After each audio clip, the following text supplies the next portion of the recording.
একাধিপত্য শেষ হয়েছিল 2011 সালে।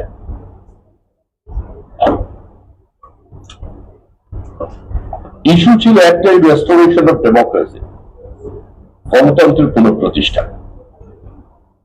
মধ্যমেধার চাপ বন্ধ,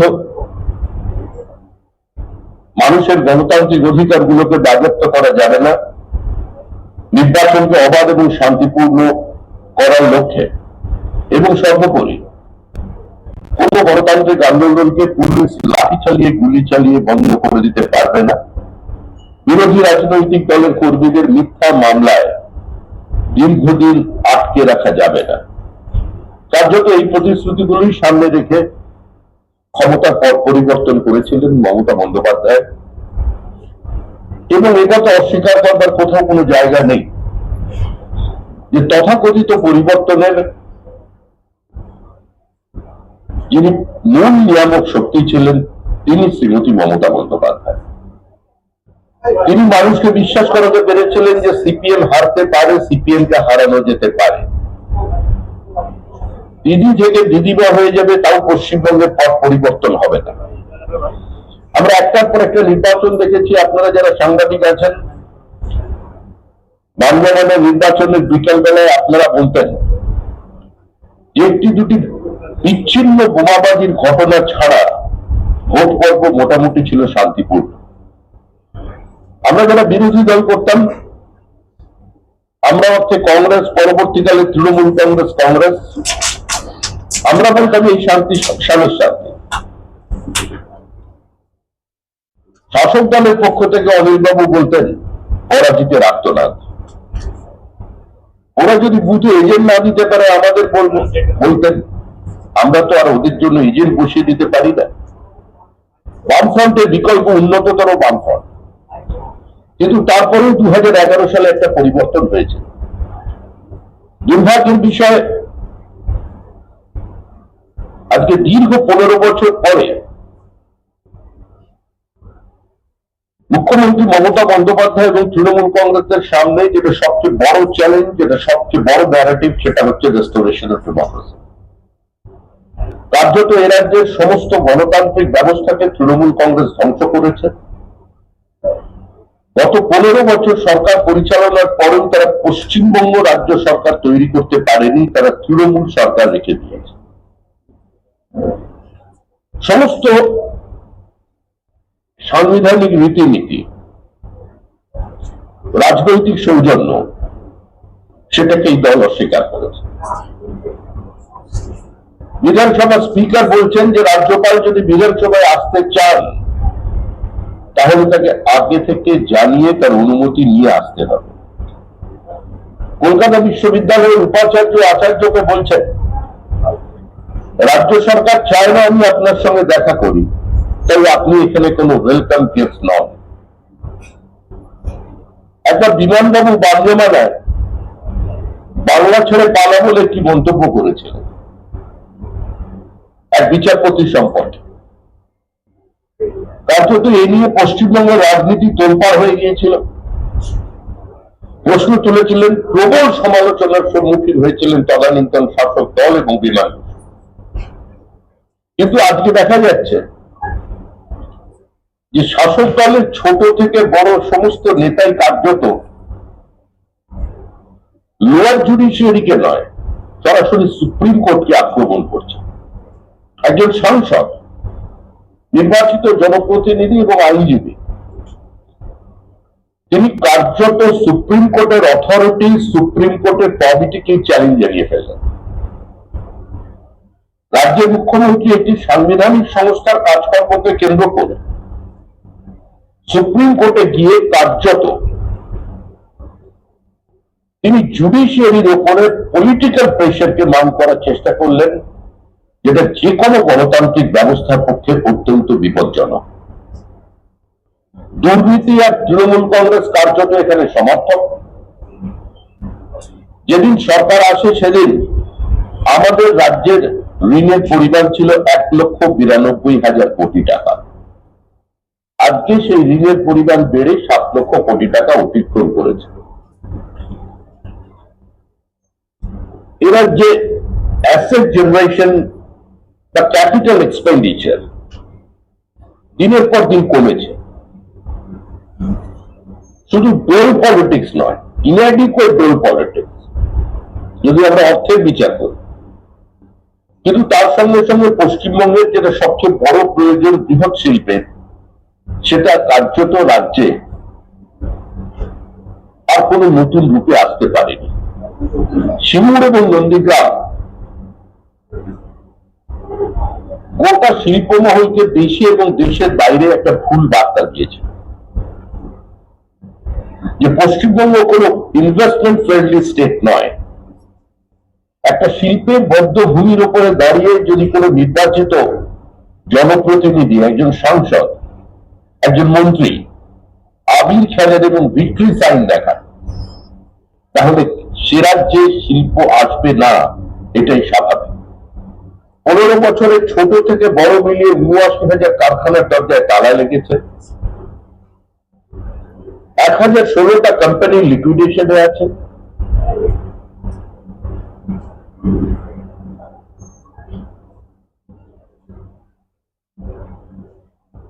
আমাদের রাজ্যে 6,300 বেশি কোম্পানি তারা তাদের হেডকোয়ার্টার এখান থেকে শিফট করে অন্য রাজ্যে নিয়ে চলে গেছে। বেঙ্গালুরুর দ্বিতীয় কথ্য ভাষা আজকে বাংলা, কারণ আমাদেরই মেধাবী ছেলেমেয়েরা আজকে বেঙ্গালুরুতে চাকরি করছে। এ রাজ্য থেকে কার্যত এক্সোডাস শুরু হয়ে গেছে। Exodus of merit, exodus of capital, and exodus of labor.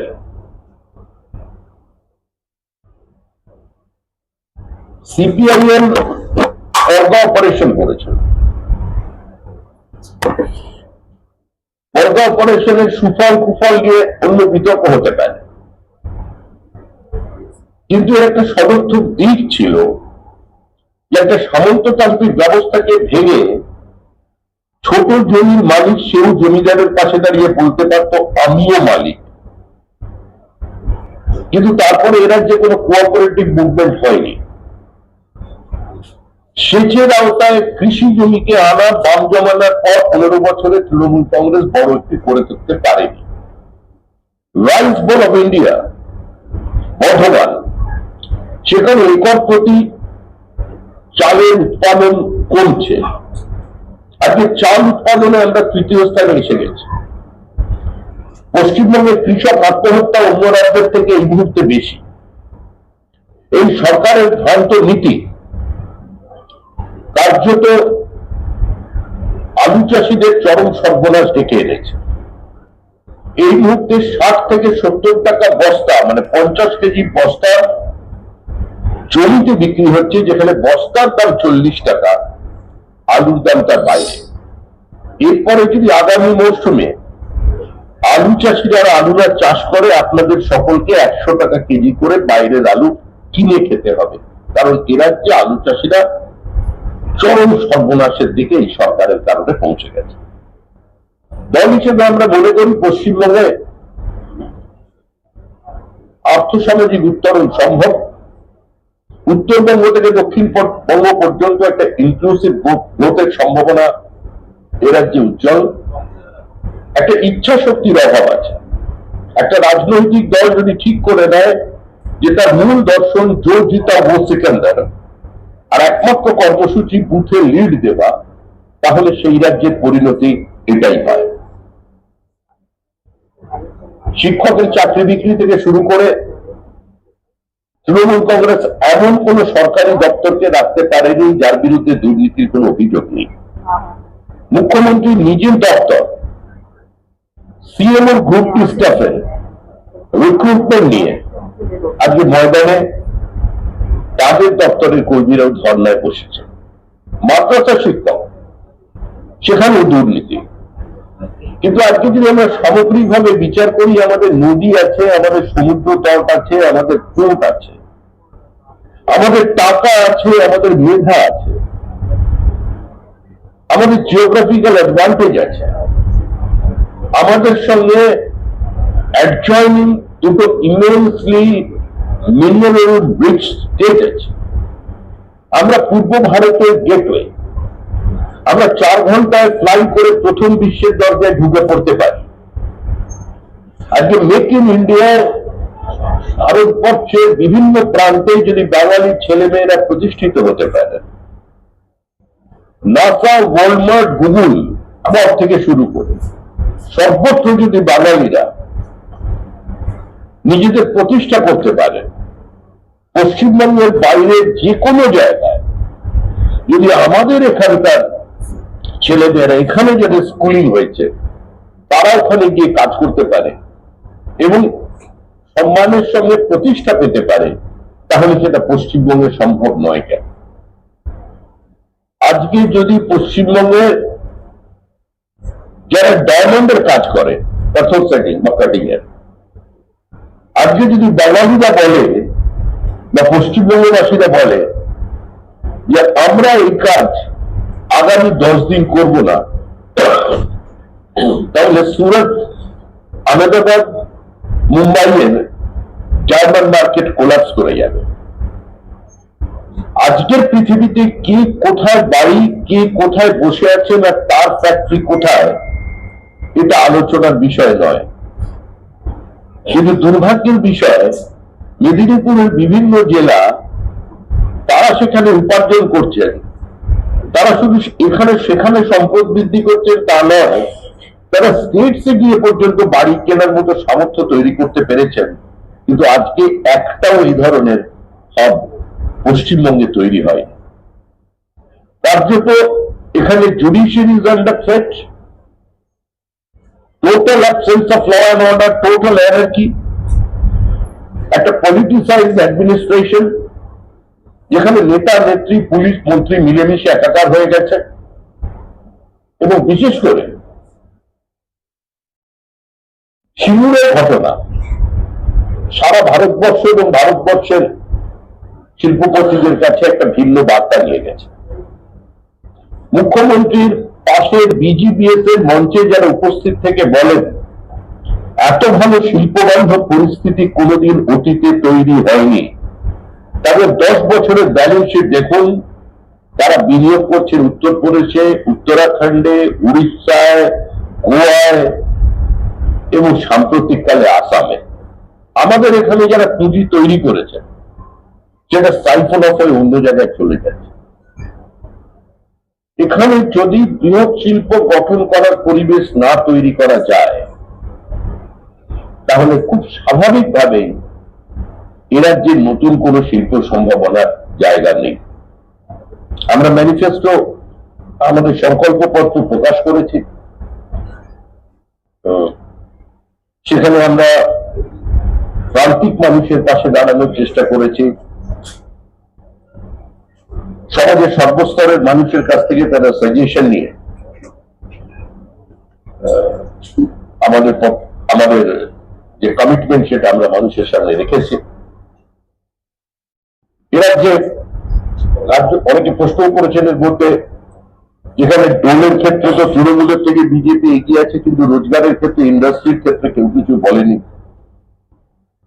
তো BJP and industrialization is almost synonymous. BJP শাসিত রাজ্যের পরিস্থিতি মানুষের জানা। হ্যাঁ, অবশ্যই কিছু বিষয় আমাদের বাদ পড়েছে, তার মধ্যে সাংবাদিকরা আছেন, এটাও আমরা ইনক্লুড করব, যে সাংবাদিকদের একটা নির্দিষ্ট অ্যামাউন্ট আমরা ঠিক করছি আলোচনার মধ্যে দিয়ে, তাদের জন্য ট্রেন যাত্রাকে ফ্রি করার, এবং অনেক হাউস আছেন যেখানে সাংবাদিকরাও অনেক নিদারুণ দুর্দশার মধ্যে আছেন। তো এখন তো সরকার ক্ষমতায় আসেনি, কিন্তু গভর্নমেন্ট ইজ ওয়েটিং। তো সরকার এলে প্রতি মাসে 5,000 টাকা করে তাদের পেনশনের ব্যবস্থা করা হবে। সামগ্রিকভাবে একটা দুর্নীতি মুক্ত, ভয় মুক্ত পশ্চিমবঙ্গের সমাজ উপহার দেওয়ারই আমাদের লক্ষ্য। আমরা মনে করি বিগত 15 বছরে একটা লুম্পেন প্রোলেটারিয়েটের আপসার্চ হয়েছে, আর একটা লুম্পেন ক্যাপিটাল জেনারেটেড হয়ে গেছে। প্রত্যেকেই ইজি মানির পেছনে দৌড়চ্ছে, কার জন্য নতুন কিছু করার, নতুন কর্মসংস্থানের সুযোগ বৃদ্ধি করার কেউ নেই। গোটা পশ্চিমবঙ্গ একটা বড় বৃদ্ধাশ্রমে পরিণত হয়েছে। একটু শিক্ষিত অভিজাত অঞ্চল যেগুলো আছে, সে আপনি যোধপুর পার, গড়িয়াহাট, এদিকে টালিগঞ্জ থেকে শুরু করে ওদিকে বিধাননগর পর্যন্ত, কলকাতার অ্যাডজয়নিং সমস্ত এলাকা কার্যত বৃদ্ধাশ্রম। সেখানে 40 কোনো মানুষকে পাওয়া যাবে না, কারণ সবাই ছেড়ে চলে যাচ্ছে। দুর্ভাগ্যের বিষয়, এই রাজ্যে সামান্যতম আর্থিক সচ্ছলতা থাকলে উচ্চ মাধ্যমিক +2 পাস করবার পরে তারা সবাই ছেলে মেয়েদের বাইরে পাঠিয়ে দিচ্ছেন। এটা কাঙ্ক্ষিত নয়, এবং সার্বিকভাবে বাংলা এবং বাঙালির যে অস্মিতা, তা হলো বাংলা ভাষা। আমি প্রথমে একজন ভারতীয়, তারপরে একজন বাঙালি, কিন্তু আমি বাংলা ভাষায় কথা বলি, বাংলা ভাষায় চিঠি লিখি, আমি বাংলায় বক্তৃতা করি, বাংলায় স্বপ্ন দেখি।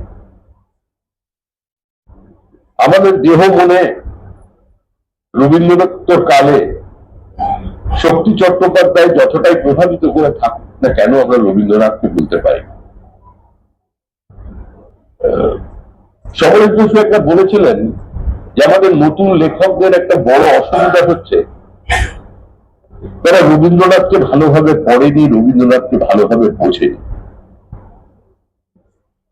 সবচেয়ে বেশি রবীন্দ্র বিরোধী কবি বলে যিনি প্রতিষ্ঠিত ছিলেন, সেই শক্তি চট্টোপাধ্যায়েরও বক্তব্য তাই ছিল। কিন্তু শক্তি চট্টোপাধ্যায় কোনোদিন কথাঞ্জলি লেখার দুঃসাহস করেনি, কোনোদিন তিনি কবিতা বিতান লেখেননি। সুনীল গাঙ্গুলি বা সমরেশ বসু, সমরেশ মজুমদারেরা কোনদিন বিশ্বভারতীর পাশে আরেকটা বিশ্ব বাংলার স্বপ্ন দেখেন। এই যে ভাষা ভিত্তিক রাজ্য গঠন, যারা আমরা নীতিগত ভাবে জনসংঘের সময় থেকে বিরোধিতা করেছিলাম, পশ্চিমবঙ্গে যারা বাস করেন, যারা এ রাজ্যের সম্পদ সৃষ্টিতে সাহায্য করেছেন, একজন শ্রমিক হিসেবে করেছেন, বিনিয়োগকারী হিসেবে করেছেন, চাকরিজীবী হিসেবে করেছেন, সাংবাদিক হিসেবে করেছেন, লেখক হিসেবে করেছেন, আমরা মনে করি তারাও বাঙালি। আর সর্বোপরি আজকের এই যে পশ্চিমবঙ্গ, যেখানে আমরা বসে আছি, এই প্রেস ক্লাব, হিন্দু হোমল্যান্ড, যার প্রস্তাবনা গ্রহণ করেছিলেন, অবশ্যই আমাদের দল নয়, বারবার এটা ভুল হয়, 6 এপ্রিল 1947 সালে এমপি চ্যাটার্জির প্রথম আড়াই ঘন্টা বক্তৃতা,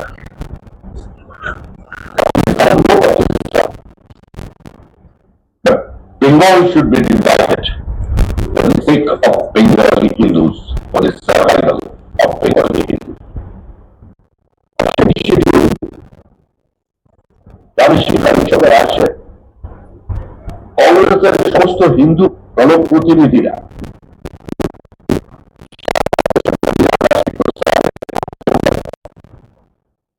এবং minority has a right two self determination কথা বলে যে বামপন্থীরা পশ্চিম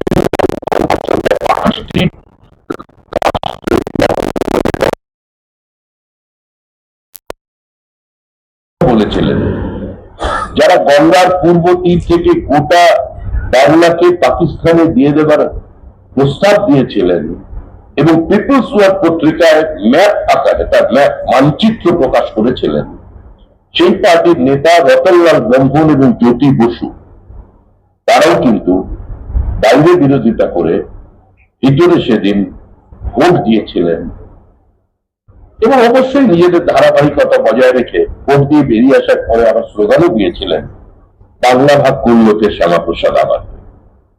কিন্তু তাদের কাছেও আমরা কৃতজ্ঞতা জানাচ্ছি, প্রণাম জানাচ্ছি যে আমাদের এই হোমল্যান্ডকে তারা রেখে দিতে পেরেছিলেন। নাহলে বাংলাদেশের সাংবাদিকরা আক্রান্ত, রক্তাক্ত, ক্ষতবিক্ষত। বাংলাদেশ কমিউনিস্ট পার্টির যিনি সম্পাদক, তিনি প্রথম গুলিবিদ্ধ, যিনি খালেদার সঙ্গেও নেই, জিয়ার সঙ্গেও নেই, তার সারনেমের কারণে তিনি মারা গেছেন।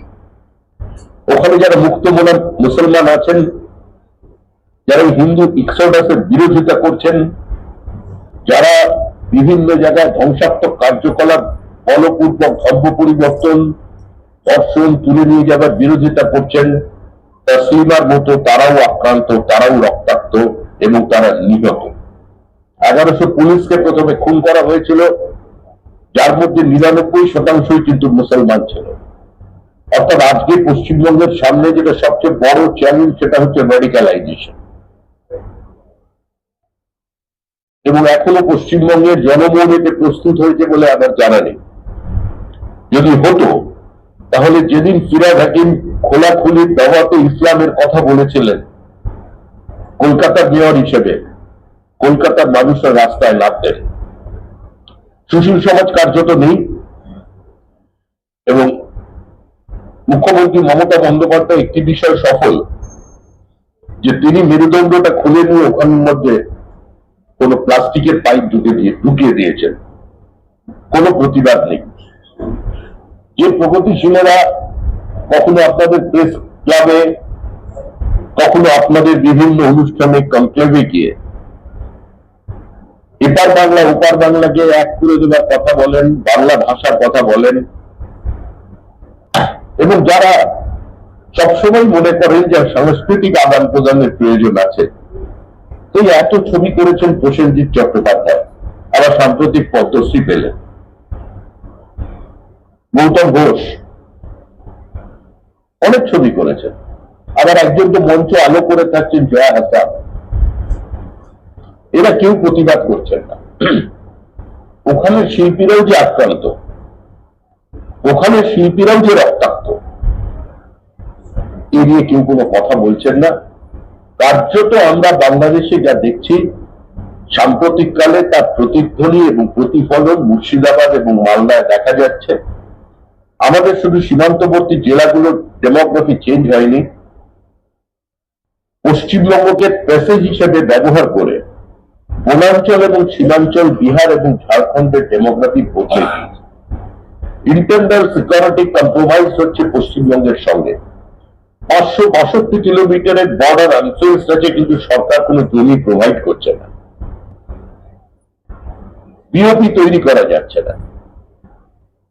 প্রকাশ্যে রোহিঙ্গা বাংলাদেশিদের আমন্ত্রণ জানানো হচ্ছে ভোটার লিস্ট। আমাদের ভোটার লিস্টে 11 জন ধৃতরাষ্ট্র আছেন। আমাদের ভোটার লিস্টে দাদু এবং নাতি আছেন, যাদের একজনের বয়স 42 আর নাতির বয়স 22। আমাদের ভোটার লিস্টে বাবা এবং ছেলে আছে, যাদের বয়সের পার্থক্য 10।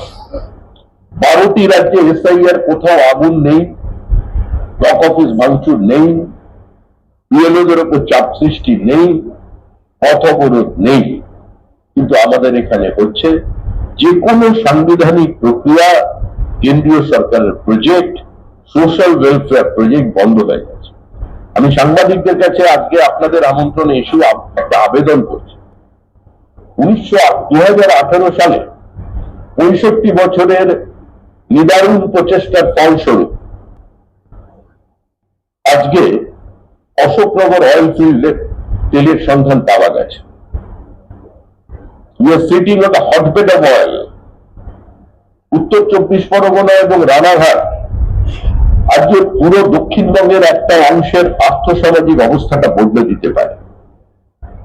8,000 কোটি টাকা প্রতি বছর সরকারের রেভিনিউ প্রোডাকশনের পর, এবং 100 স্কোয়ার কিলোমিটারে যদি কাজ শুরু হয়, যেখানে 1045 কোটি টাকা খরচা হয়ে গেছে গত বছরে, সেখানে উইন্ডফল গেইন হবে, একটা ক্যাসকেডিং এফেক্ট হবে, সেটা থেকে আমরা বঞ্চিত।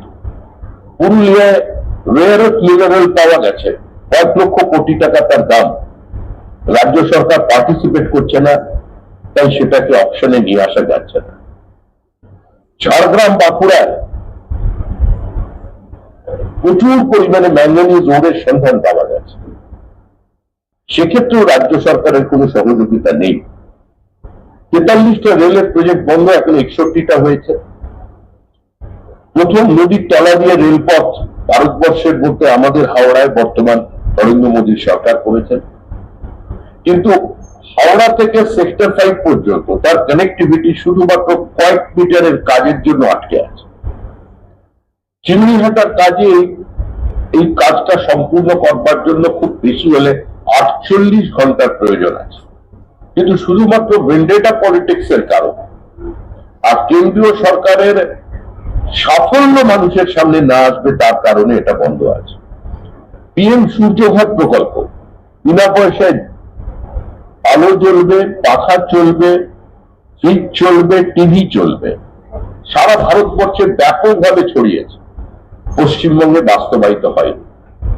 অসংগঠিত শ্রমিকদের জন্য, ছোট ছোট পেশায় নিযুক্ত মানুষের জন্য পিএম বিশ্বকর্মা যোজনা কার্যত এখানে লাগু করা যায়। ডোমেস্টিক ট্যুরিজমের মধ্যে সবচেয়ে বেশি এগিয়ে আছে পশ্চিমবঙ্গের বাঙালিরা, তাদের উপস্থিতির সংখ্যা 60%।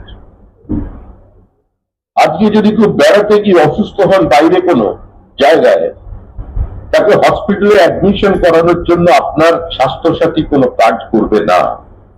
এই যে এত মাইগ্রেন্ট লেবার, 40 লক্ষের বেশি, যেটা মুখ্যমন্ত্রী দাবি করছেন 20 লক্ষ আছে, 20 লক্ষ নয়, 40 লক্ষের বেশি মাইগ্রেন্ট লেবার এখন এই মুহূর্তে পশ্চিমবঙ্গের বাইরে আছে। আজকে তারা যদি অসুস্থ হয়, আজকে তারা এই কার্ডের সুবিধা থেকে বঞ্চিত হয়। তাদের মধ্যেও ক্ষোভ আছে। এখনো পর্যন্ত 73টা ট্রেনে চেপে প্রবাসী বাঙালিরা, যাদের নাকি বাংলা বলার অপরাধে পিটিয়ে মেরে দেওয়া হচ্ছিল, তারা কলকাতায় আসছেন, মানে নামবেন, হাওড়া স্টেশনে নামবেন, শিয়ালদা স্টেশনে নামবেন। এই যে জিঘাংসা বিজেপির প্রতি, সেইটা মাথায় রেখেই তারা সংগঠিত ভাবে তৃণমূল কংগ্রেসকে অনুরাগের ছোঁয়া দিয়ে যাবে এবারের ভোটে। এই নির্বাচনে কার্যত যে সরকার আছে এটা লিভিং ফসিল। তৃণমূল কংগ্রেস চলে গেছে, তৃণমূল কংগ্রেস চলে যাবে। পৃথিবীর কোন শক্তি চতুর্থবারের জন্য এই সরকারকে ক্ষমতায় নিয়ে আসতে পারবে না। ধন্যবাদ।